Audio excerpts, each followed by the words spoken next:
నమస్కారం. రాధాస్ ప్రాచీన ప్రాంగణంకి స్వాగతం, సుస్వాగతం.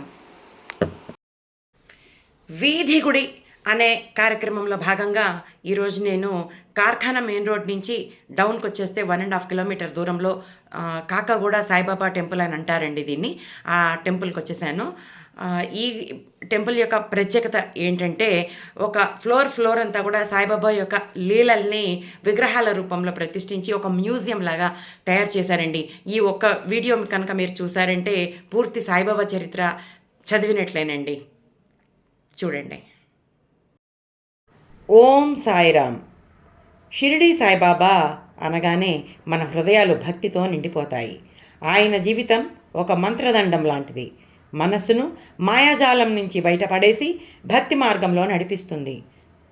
సాయిబాబా పుట్టింది ఎక్కడో ఇప్పటికీ ఒక మర్మమే. కొందరు ఆయన మహారాష్ట్రలోని పట్రి అనే గ్రామంలో జన్మించారని చెబుతారు. బాల్యంలోనే ఆయన ఆధ్యాత్మికతను ప్రదర్శించారు. చిన్న వయసులోనే సన్యాసుల వద్దకు వెళ్ళి ధ్యానం, భగవద్భక్తి, యోగ సాధనలో మునిగిపోయారు. తాను హిందువా, ముస్లిమా అనే ప్రశ్నలకు తాను కేవలం భక్తి స్వరూపం మాత్రమే అని బాబా చెప్పేవారు. సాయిబాబా తొలిసారిగా షిరిడీకి 16 ఏళ్ల వయసులో వచ్చారు. ఒక నిమ్మగడ్డ కింద కూర్చుని ధ్యానం చేసేవారు. కొందరు ఆయనను సన్యాసిగా చూశారు, మరికొందరు మూర్ఖుడిగా భావించారు. కానీ కాలక్రమంలో ఆయన తపస్సు, సేవాభావం అందరికీ తెలియసాగాయి. అలా షిరిడీ సాయిబాబాగా ఆయన పేరు పొందారు. సాయిబాబా కేవలం మనుషులనే కాదు, జంతువులను కూడా సమాన ప్రేమతో చూశారు. ఆయనకు ప్రతి జీవి పవిత్రమే. ఈరోజు బాబా జంతువుల పట్ల చూపిన ప్రేమతో జరిగిన కొన్ని అద్భుతమైన సంఘటనలు తెలుసుకుందాం. ఆకలితో ఉన్న కుక్కకు బాబా ఇచ్చిన ఉపదేశం. ఒకరోజు ఒక భక్తుడు భోజనం తినడం ప్రారంభించాడు. ఆ సమయంలో ఓ ఆకలితో ఉన్న కుక్క అక్కడికి వచ్చింది. భక్తుడు దానిని దూరంగా తోసివేశాడు. వెంటనే బాబా వచ్చి, ఇది నీకు మించిన భక్తి, ఇది కూడా దేవుని సంతానం, దీనికి పెట్టే అన్నం నాకు పెట్టినట్లే అన్నారు.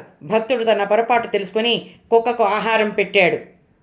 అలాగే ఓ గేదె నొప్పితో ఏడుస్తూ ఉండగా బాబా దాని దగ్గరకు వెళ్ళి తలపై చేతి వేసి తగ్గిస్తారు దాని బాధని.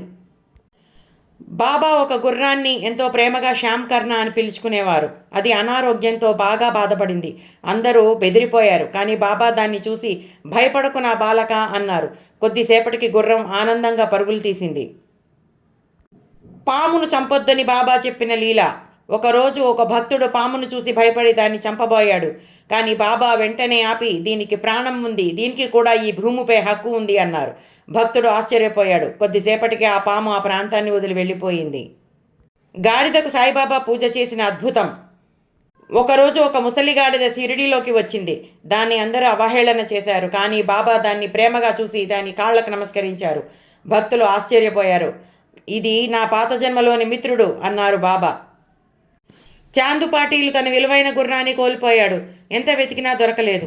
హతాశుడైన అతను సాయిబాబా వద్దకు వచ్చాడు. బాబా కాసేపు కళ్ళు మూసుకొని, నీ గుర్రం అటువైపుగా వెళ్ళింది, వెళ్ళి చూడు అన్నారు.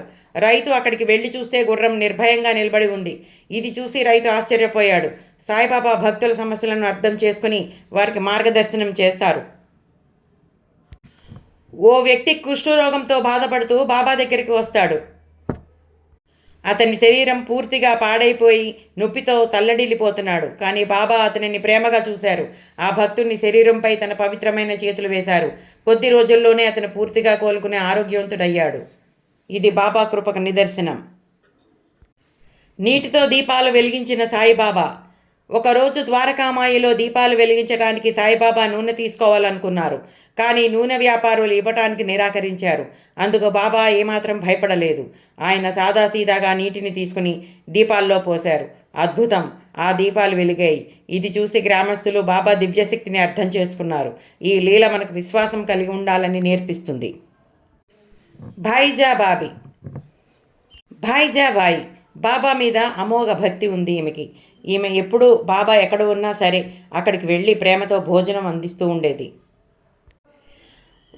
ఒకరోజు షిరిడీలో కొందరు భక్తులు ఆకలితో బాబా వద్దకు వచ్చారు. గ్రామంలో ఆహారం దొరకలేదు. కానీ బాబా నవ్వుతూ, ఊరు తిరగకండి, భోజనం సిద్ధమవుతూ ఉంది అని చెప్పారు. కొద్దిసేపటికే అక్కడ ఊహించని విధంగా మంచి భోజనం సిద్ధమైంది. బాబాయే స్వయంగా దాన్ని వడ్డించారు. ఇక్కడ విచిత్రం ఏంటంటే ఆయన తెడ్డు బదులు ఆయన చేతిని ఉపయోగించి అన్నాన్ని కలిపేవారు. ఒకసారి షిరిడి గ్రామంలో కలరా వ్యాధి సోకింది. అప్పుడు బాబా తిరగలితో గోధుమలని ఆడించి ఆ పిండినంతా ఊరి పొలిమేరలలో చల్లించారు. ఆ విధంగా కలరా వ్యాధి ఊరి దాటి లోపలికి రాకుండా బాబా కాపాడారు. అగ్నిలో నుండి శిశువును కాపాడిన బాబా. ఒకరోజు ఒక భక్తుడి ఇంట్లో పెద్ద అగ్ని ప్రమాదం జరుగుతుంది. అందరూ భయపడిపోయి ఏం చేయాలో తెలియక పరుగులు తీశారు. కానీ సాయిబాబా ఏమాత్రం ఆందోళన చెందకుండా అక్కడికి వెళ్ళారు. వారి చేతిని ముందుకు చాచి, పిల్ల బయటకు రా అన్నారు. ఆశ్చర్యం, చిన్నపిల్లవాడు ఎటువంటి గాయాలు లేకుండా బయటికి వచ్చాడు. ఇది భక్తులపై సాయిబాబా అపారమైన దయకు నిదర్శనం. బాబా భక్తురాలు ఒక ఆమె కొడుకుని ఒళ్ళో వేసుకుని కొలిమి దగ్గర పనిచేస్తూ ఉంటుంది. ఆమె భర్త పిలవగానే ఒక్క ఉదుటుగా లేచేసరికి ఆ ఒడిలో ఉన్న బాబు సడన్గా వెళ్ళి ఆ కొలిమిలో పడతాడు.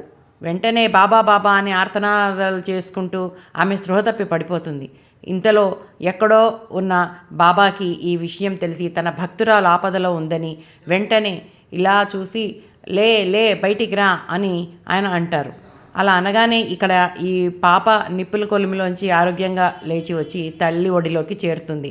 అంతా బాబా మహిమేనని పరుగు పరుగున వచ్చి ఆ భక్తురాలు బాబా కాళ్ళపై పడుతుంది. పల్లకీ సేవ. పల్లకీ సేవ అనేది భక్తులు ఎంతో భక్తిభావంతో నిర్వహించే ఒక ప్రత్యేకమైన ఉత్సవం.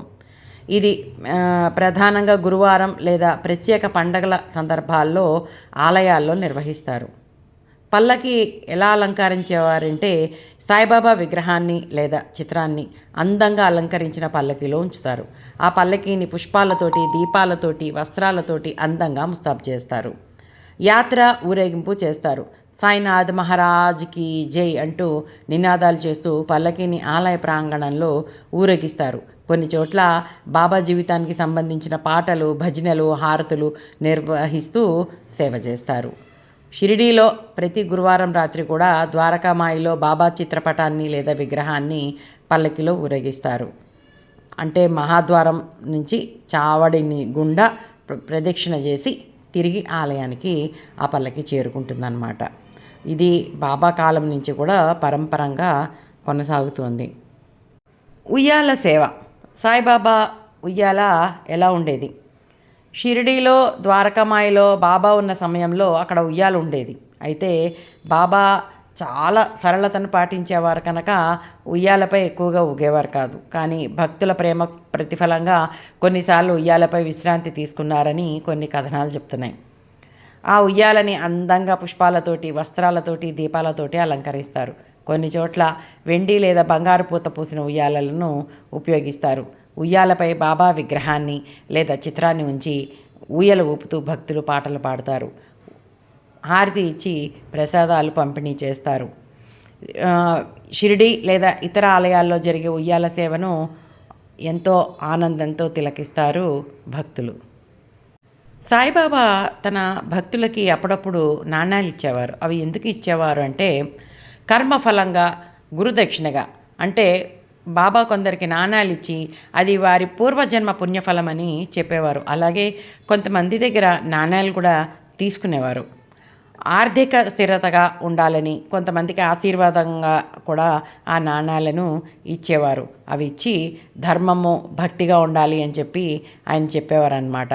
శిష్యులకి కూడా ఉపదేశించి బాబాదాసుగను, లక్ష్మీబాయి వంటి భక్తులకు నాణ్యాలు ఇచ్చి విశ్వాసాన్ని, సహనాన్ని నేర్పించారు. లక్ష్మీబాయికి 9 నాణ్యాలు ఆమె చివరి రోజున బాబా ఇస్తారు. అవి నవవిధ భక్తికి ప్రతీక అని చెప్తారు ఆయన. దాసుగణుకేమో 2 నాణ్యాలు, శ్యామకి 4 నాణ్యాలు ఇవన్నీ ఇచ్చి వాళ్ళకి భక్తి, విశ్వాసంగా ఉండాలి, నమ్మకము, నిబద్ధత, ధర్మము ఇవన్నీ మీరు కలిగి ఉండాలి అని చెప్పి ఎవరెవరికైతే ఏమేమి తక్కువ ఉన్నాయో గుణాలు, ఆ గుణాలు వాళ్ళకి కలిగేలాగా అన్ని నాణ్యాలు వాళ్ళ చేతుల్లో పెట్టేవారు అన్నమాట.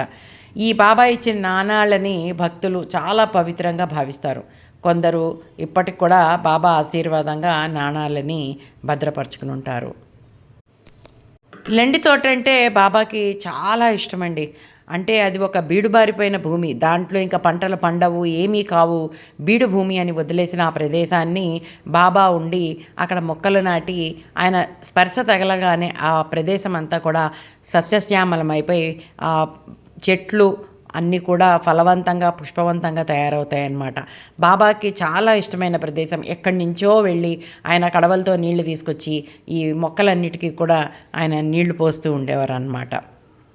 ఈ వటవృక్షం అనేది బాబా ఎప్పుడు దాని కింద దాని నీడలో కూర్చోవడానికి చాలా ఇష్టపడే ఒక వటవృక్షం అన్నమాట. దాని ఆకులు తియ్యగా ఉండేటట్టుగా బాబాగారు ఇలా చేతి స్పర్శ తగలగానే తియ్యగా మారిపోయేవి. ఇప్పుడు ఆ వటవృక్షం కిందే బాబా పాదుకల్ని ప్రతిష్ఠించారు షిరిడీలో.